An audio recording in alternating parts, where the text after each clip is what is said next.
To start, we're going to remove the rear AC panel. You just use gentle pressure all the way around the trim and it will pop off. It is attached with a wiring harness on the rear. Next, we're going to remove this wiring harness from behind the AC panel. You're going to want to use some sort of a tool to push in on the tab. And then with the tab pushed in, the blue clip will come right out. Next, we need to remove this black plate to gain access to the 4 screws down underneath. To remove the black plate, it's going to be 2 T20 screws. Once you have those undone, you can tuck the black plate underneath and you can gain access to these lower 4 screws that we're going to remove.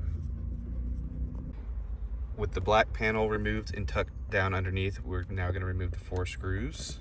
It's a T27.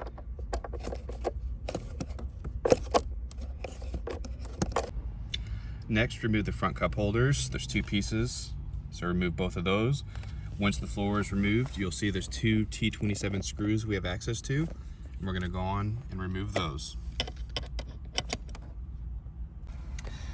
Behind the ashtray, there are 2 T15 screws, 1 on each side. We're going to go ahead and remove those.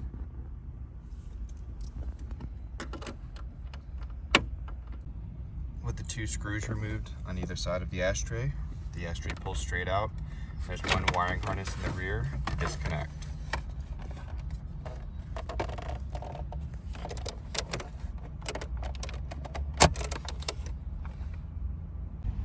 Next, we're going to remove the bezel around the front CD mechanism. We're going to use a panel tool to pop it right out.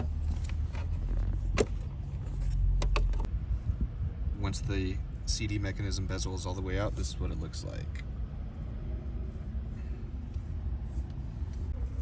Next, we're going to unplug the wiring harness so we can remove the panel behind the AC vents.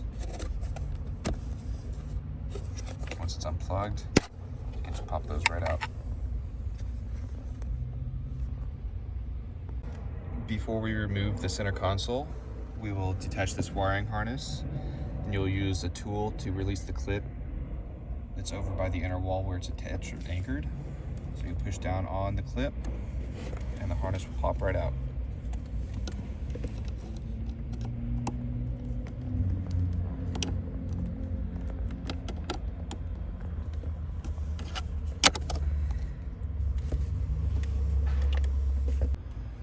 To remove the center console, you lift it up and back. And so there's a couple steps to this process. As you lift it up and back, it'll drop away from the radio in the front.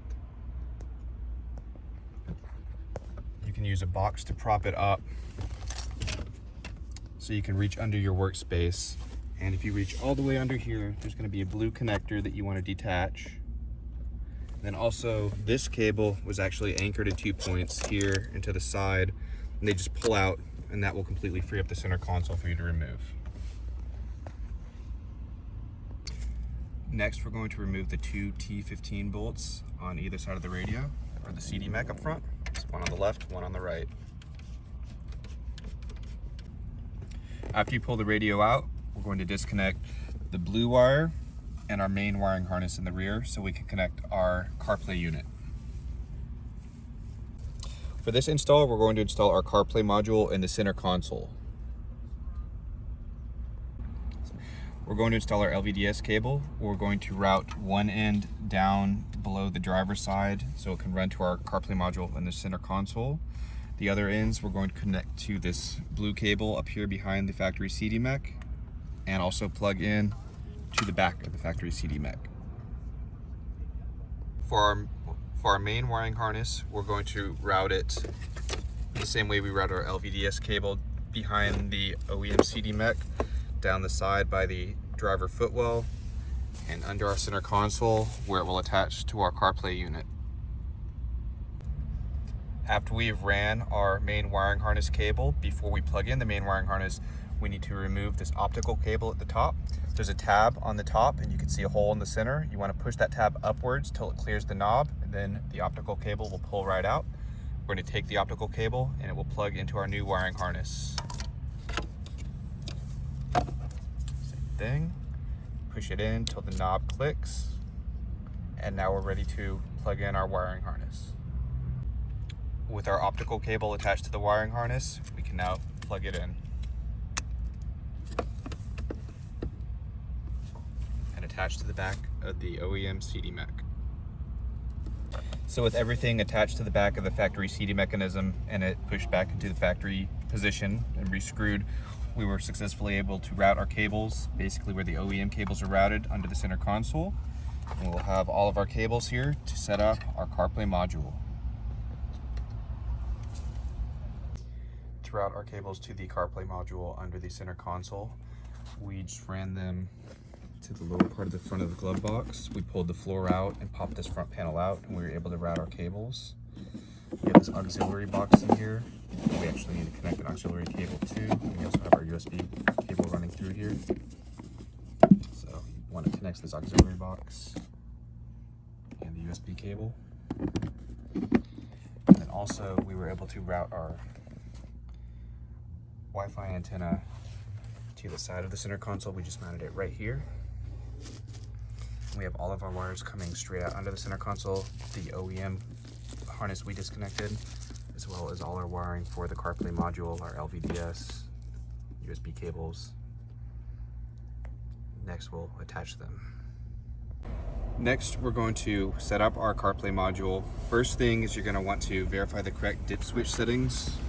Again, it's going to be different for every car, so once you have them verified and set to the right position, you can proceed with going and connecting. You want to set the dip switch before you connect power or anything else. And then we'll be connecting LVDS, power, and CAN to our CarPlay module. And then we will also need to connect this AUX cable. So we set up the CarPlay module. We plugged in the Wi-Fi, the USB cable. We have our auxiliary cable plugged in and taped up so the connection stays secure.